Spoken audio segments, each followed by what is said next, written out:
To bring a glimmer of hope to everyone, I just want to remind you how it ends for dictators. You can take the last, two, I would say Mussolini and Hitler. Nothing ended well for them. I want you to know that I'm going to go out on a limb here, and I'm going to say that Donald Trump and his family and many members of his cabinet are in for international crimes charges. First being RICO for Trump and his family. There is going to be probably an international RICO charge coming. Then there's going to be international murder charges coming. Then there's going to be international murder charges coming for many members of his cabinet. I show them? Yeah. Okay, so I was shot in my arm right here, and then it went through my tricep, and then it grazed the side of my chest. Reminders of what could have been Marymar Martinez's last day. October 4th, the Department of Homeland Security claimed she rammed a Border Patrol agent's vehicle in Chicago with her car before that agent got out and shot her multiple times. She says she was on her way to donate clothes until she saw what appeared to be federal agents, already becoming a familiar sight in Chicago's neighborhoods. So I started beeping my horn. As a Mexican American, first generation USA citizen, I felt it was my responsibility to let my neighborhood know that ICE agents were near. They turned out to be Border Patrol. So I just got next to them and I was like, get out of here. And I was just like honking. That's when she says they sideswiped her, contradicting Border Patrol's narrative. They immediately stopped. I gotta go somewhere safe. I went to my furthest left, make sure that I wasn't gonna hit them. As I was passing them, they started shooting at me through the side. The agent got out of his vehicle and shot Martinez 5 times. Now, I don't know how much you know about this story, but in the beginning, Kristi Noem came on national TV and told a bold-faced lie because she knew the truth. Now, the lie was not for you or I. The lie was for this young lady that got shot so that she would think that this is the narrative that was going to play out in court. They were trying to bully her, but it didn't work. But she told the lie anyway. Well, we had a really strange incident yesterday where we had a caravan of 10 different vehicles that were following our Border Patrol agents and officers that were out there on the streets of Chicago. And they had followed them and gotten them cornered, pinned them down. And then our agents, when getting out of their cars, they tried to run them over and had semi-automatic handguns on them to where our agents had to protect themselves, and shots were fired. And an individual ended up in the hospital that was attacking these officers. Very dangerous situation. And then in that situation as well, this individual had threatened them previously and had told them that they all needed to go down and shouted expletives at them. So our intelligence indicates that these people are organized. They're getting more and more people on their team as far as attacking officers, and they're making plans to ambush them and to kill them. Now, as shocking as it is not a crime to lie on national TV. But I promise you, in the near future, there will be charges forthcoming. And she's going to be the first one to flip on Trump. Mark my words. But let's take a look at the criminals that have been in Trump's administration. We have the ones from the first term.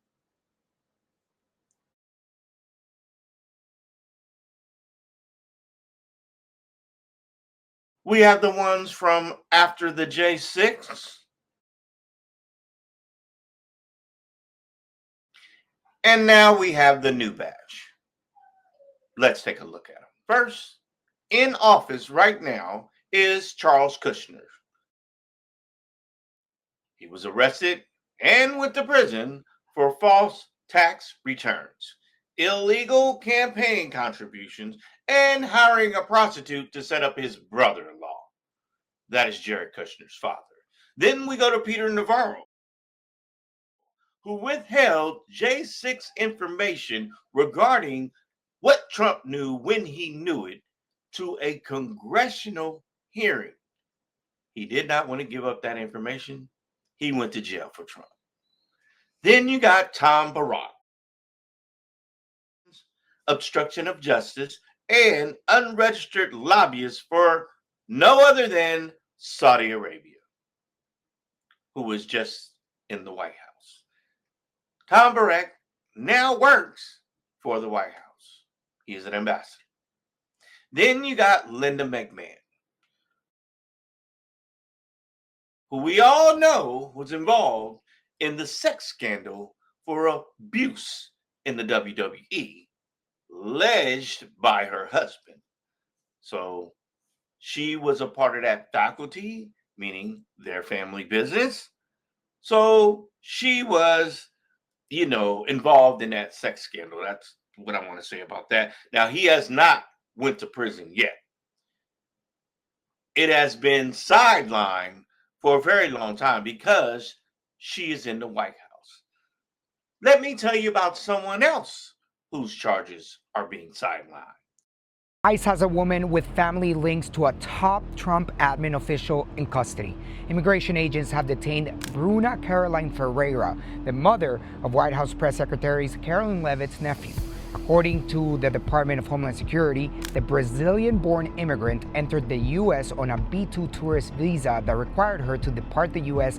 by June of 1999. Leavitt has yet to weigh in on the matter. But her brother Michael, who was once reportedly engaged to Ferreira, told WMUR that his son has lived with him in New Hampshire since he was born, but that Ferreira has maintained a relationship with her son and all he cares about is his son's safety and well-being. He added that Ferreira hasn't spoken to her son since her arrest. She is currently at the South Louisiana ICE Processing Center and is in removal proceedings. DHS claims that she was previously arrested for battery, but her attorney, Todd Pomerlew, insists that those accusations are false, adding that she has no criminal record. Pomerlew is also contesting claims that she's been in the country illegally, stating that she's maintained legal status under DACA, the Deferred Action for Childhood Arrivals program, and that she's actually in the process of getting a green card. Ferreira's sister, Graciela dos Santos Rodriguez, started a GoFundMe to, quote, cover the legal fees and expenses needed to give Bruna the best possible chance to return home to her family. No other than the baby doll of Trump, Karoline Leavitt, who is made to lie every day on national TV and acts like she loves it, but she really wants to leave it. She owes over $300,000 in campaign costs that she is going up under the ruse of, I don't have to pay it because I wasn't in charge of my campaign. But she spent the money. So that is still in negotiation. So everybody in the Trump administration usually has something on them, and Trump has leverage. So they're made to lie. And in furtherance of that lie, may be committing more crimes. Just to let you know where we're at. Maybe you can have a glimmer of hope to know that Donald Trump is not a happy camper today because he just found out he may be making Hunter Biden and Dad millions. Into that, because as you mentioned, CZ himself maybe doesn't have direct ties, but Binance, the company, does have OPay-linked ties to the Chinese regime. So given that, what are the national security questions that raises when it comes to a pardon like this? Well, there's Chinese financial institutions that are involved in Binance.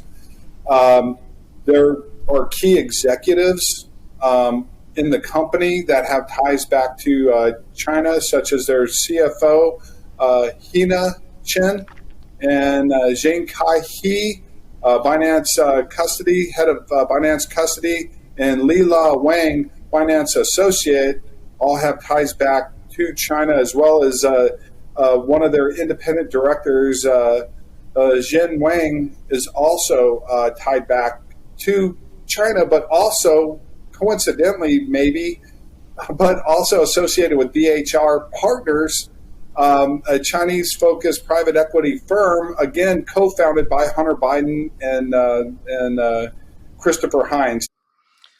Now, I know a lot of you don't know about the regulations on crypto. I know you don't know about how Trump loosened those regulations just in order that he could start his own bank in crypto. But mark my words, the justice system moves very slow. But in the end, I guarantee you there are going to be charges incoming. Now, what we need to focus on right now is to understand that people like me are warning you all to not invest in these things. And it's going across the board. I'm not the only one. 2 months ago, another analyst called this out. And I just want to bring you up to speed on how we got here. Which brings us to Trump's USD1, and not only why he's launching it, but with whom. Because part of the difficulty with stablecoins isn't actually holding the dollars or treasuries that back them, but winning adoption and people who want to use them. The more people who want to use your stablecoin, the more money you get to hold, and the more interest you get to collect as the issuer. It's free interest for you. Which is exactly why World Liberty Financial, teaming up with Binance, the world's largest crypto exchange, is so interesting. Not just because of Binance's size, but because Binance is aligned with China. I love China. And if you think about it, from a regulatory perspective, no one in crypto was more screwed than Binance in the US. Last year, the company was in shambles. They had just pulled out of the US altogether, their founder CZ was thrown in prison for charges tied to money laundering, and the exchange had just paid a $4.3 billion fine after US prosecutors said it allowed criminals to trade on the platform and failed to report over 100,000 suspicious transactions with terrorist groups. So, kind of exactly the person you, as president of the US, would want to get in bed with. But to be clear, the relationship might not run that deep just yet. So far, it's only been revealed that USD1 will be tradable on the Ethereum blockchain and Binance's BNB chain. So technically, there aren't details about an actual joint venture yet with Binance, though it would be surprising to think some sort of deal there doesn't play out over time. Because again, the stablecoin game is all about usage. And as the largest crypto exchange, it's pretty easy to imagine Binance embracing USD1 as its chosen pair each time anyone wants to trade Bitcoin or ETH or any other cryptocurrency. And when they sell, that money moves to USD1, a win for Trump's World Liberty Financial and a win for Binance's blockchain. So the stakes are set, potentially billions of dollars a year to be made here, which really makes you wonder if all that campaigning among Republicans last year to block the actual country from ever launching a digital dollar really was all about the Big Brother scare tactics they raised on the campaign trail. If not open, permissionless, and private, again with a capital P, like cash, a CBDC is nothing more than a big government surveillance tool that will be weaponized to oppress Americans' freedom. Or if it was really just about making sure private stablecoin issuers like Trump's, like Tether, or like USDC all protected their ability to keep printing cash. So can I have your commitment that as long as you're the chairman of the Federal Reserve System, that we will never have a central bank digital currency? Yes. Thank you for that. Okay, so let's just review. Republicans went on a campaign trail rampage to block the US from launching its own digital dollar or CBDC, to prevent the government from weaponizing a digital dollar as a surveillance tool to infringe on freedoms, so that the crypto project, aligned with the president of the US, could turn around and launch its own digital dollar, in cahoots with the exchange, launched in China by a now convicted felon who may or may not be seeking a pardon. You pardoned the founder of Binance. Can you explain why you chose to pardon him, and did it have anything to do with his involvement in your Which one? family's? Who is that? The founder of Binance. He has an involvement in your own The family's recent crypto one, yes. business. I believe we're talking about the same person because I do pardon a lot of people. I don't know. He was recommended by a lot of people. A lot of people say that. Are you talking about the crypto person? A lot of people say that he wasn't guilty of anything. He served 4 months in jail, and they say that he was not guilty of anything. That what he did. Well, you don't know much about crypto. You know nothing about. You know nothing about nothing. You fake news. But let me just tell you that he was somebody that, as I was told, I don't know him. I don't believe I've ever met him. But I've been told by a lot of support. He had a lot of support. And they said that what he did is not even a crime. It wasn't a crime. That he was persecuted by the Biden administration. And so I gave him a pardon at the request of a lot of very good people. Now, for the life of me, I just can't figure out why nobody has just hauled off and slapped the dog crap out of him. I'm honest to himself, give me a break. You're going to find out what did he know with respect to Bill Clinton, with respect to the head of Harvard, with respect to all of those people that he knew, including J.P. Morgan Chase. Sir, Yeah, Jennifer, go ahead. Go ahead. Incriminating in the file, sir. Why not? Why are you acting as a... Quiet, Piggy. Something happens to him. Your DOJ IG just reported this year that there was thorough vetting by DHS and by the FBI of these Afghans who were brought into the U.S. So why do you blame the Biden administration? Because they let him in. Are you stupid? Are you a stupid person? Because. But I guess that's why there's not very many hood reporters in there, because it might not be so cordial. Stupid? Are you a stupid person? Because they came on a plane along with thousands of other people. I got you stupid right here, motherfucker.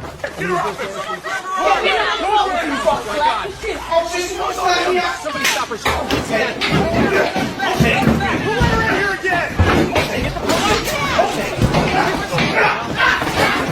Get your ass up!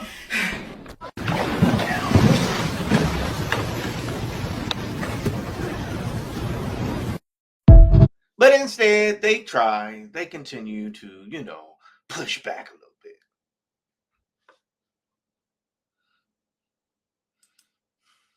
In 2025, his crypto exchange Binance helped facilitate a $2 billion purchase of World Liberty Financial's stablecoin. And then you pardoned CZ. How do you address the appearance of pay for play? Well, here's the thing. I know nothing about it because I'm too busy doing the other. But he got a pardon. But he got a pardon. I can only tell you this. My sons are into it. I'm glad they are because it's probably a great industry, crypto. I think it's good. They're running a business. They're not in government.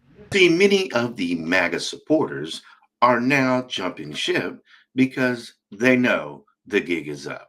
And they've also figured out how much Israel has played a part in separating the parties. First, they started with the Democrats way back in 2020. Now, they're separating the parties of the Republican Party. Tucker Carlson, Alex Jones, Candace Owens, Marjorie Taylor Greene. I mean, they all are saying the same thing. I am seriously inches away from not supporting Trump anymore. Because I am not going to watch him commit political suicide. And on the Republican Party, which is almost to the point where it's just useless, and I'm going to have to oppose it because I hate them too much, but because they're such betrayers. But anyway, in the Republican Party, it's like, you a socialist? Are you from Mamdani? No, not really a socialist. Just, I don't want any more dollar stores. I don't want high density housing in my neighborhood. I don't want any more fucking strip malls that nobody goes to. No more karate studios and vape shops. Like, how about no? Ooh, socialist? You don't believe in the free market? Because you bribed a fucking county commissioner to build more garbage? Even America First policies. That's why I campaigned for President Trump and have supported him as long as I have, and I do support him. But I want all of my colleagues to come through in action in supporting America First policies. And I think the American people showed that on Tuesday. You're not going to convince them to go to the polls and vote by bailing out Argentina. And you're not going to convince them to go to the polls and vote by continuing to fund foreign wars and foreign countries and foreign causes. You're going to get them to go to the polls and vote when you show up to work and actually fix the problems that they face every single day. And so, one thing that the president said there, and I'm sure a bunch of your constituents and a bunch of people in Georgia shop at Walmart and go there. Mm-hmm. The president keeps talking about the Walmart Thanksgiving meal where they put everything together that you buy for the holiday, that it's less expensive under him than it was under President Biden. But actually, when you look at it, it's because it has fewer items in it, and they're the Great Value brand. They're generic store brand. They're not, name brand. Right. Do you think that he is getting good information from those around him, or what do you think it is why he keeps repeating something that's not true?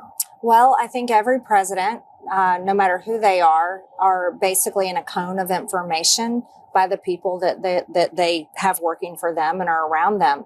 So that could be the case here. And certainly I'll give credit to Walmart for offering lower prices. Americans definitely need that. And I'm sure the president was proud to talk about it. Her life could be in danger because of the rhetoric. Her life is in danger? Who's that? Marjorie Taylor Greene, she says. Marjorie Taylor Greene. I don't think her life is in danger.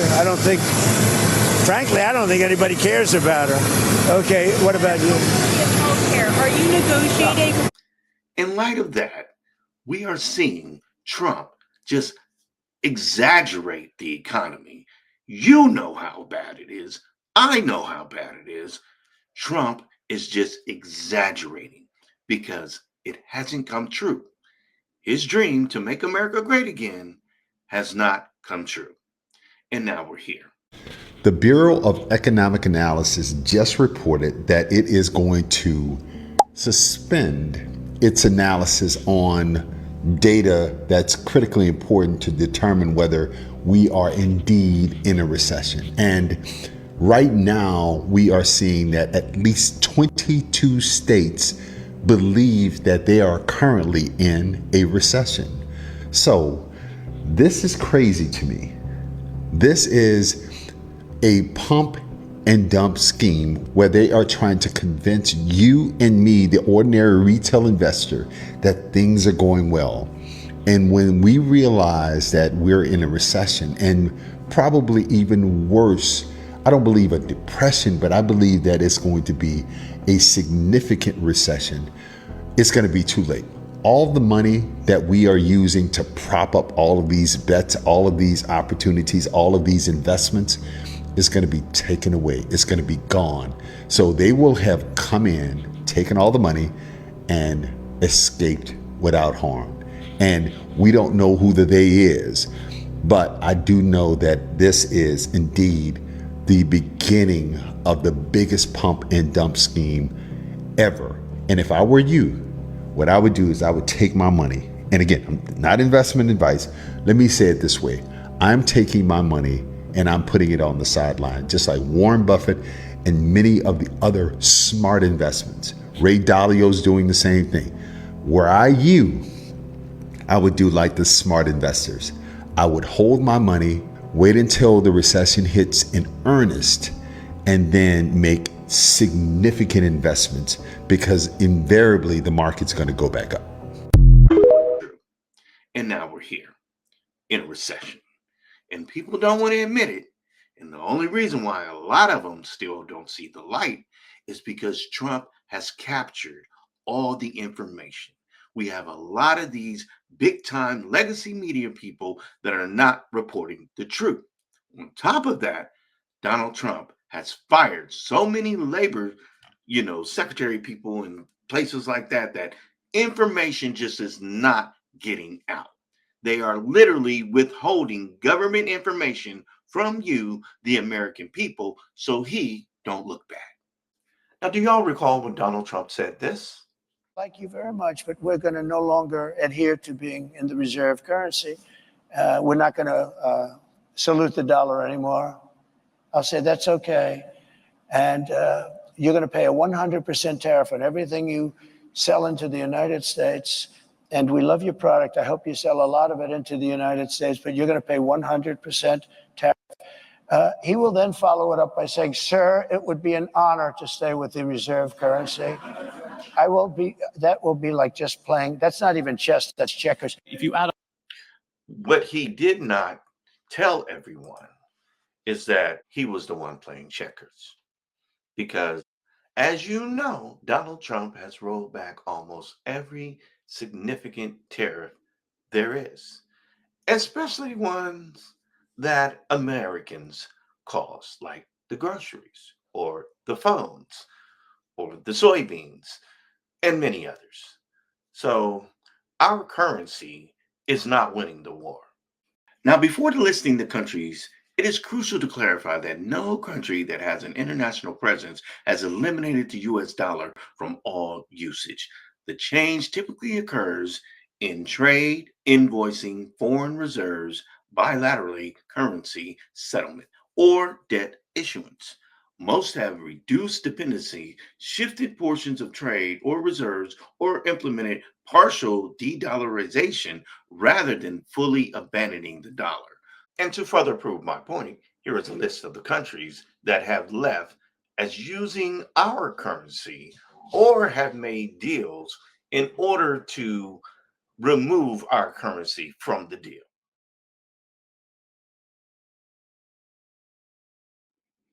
Well, if you understand that Trump has been trying not to let the value devalue, unfortunately, it doesn't look like he's going to succeed. China may take us over as the world currency. That is why he is switching so much to crypto to try and stay afloat. Well, that's my half hour of power. Hope you enjoyed it. Please like and subscribe.